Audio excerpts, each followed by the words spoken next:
What's up, YouTube? If you're watching my channel, thank you for watching my channel, Sean Pennington Reviews.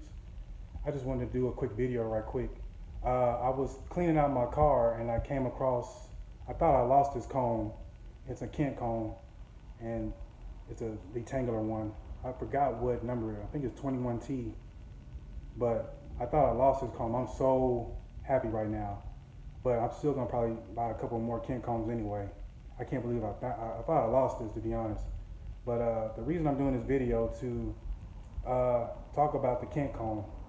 It's probably one of the better combs to use if you're a beardsman. And the reason why is because when they make their combs, they saw cut it and hand cut the, you know, the like the grooves inside and make sure they're smoothed out so that when there's no drag against your beard. Even though this is not really a good demonstration because my beard's not really that big yet. Now, see how small this comb is? I couldn't believe this actually goes for my beard, but it does. Like butter.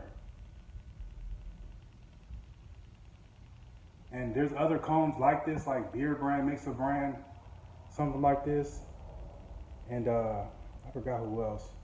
There's a couple other places. I think Black Men's Beard makes one. I'm not sure. You might want to check out his website. I'm put a link in the description. I'll put a link in the description for Amazon and Kent. But like I said, price around and try to look for the cheapest price. But these are the best combs for the beardsmen. I mean, I fell in love with these when I did not know nothing about, you know, what type of combs to use when I was growing out my beard the first time. Started using these. Oh my God, they work like a dream. Well, with that said, I hope you like, comment, subscribe. Thank you for watching my video.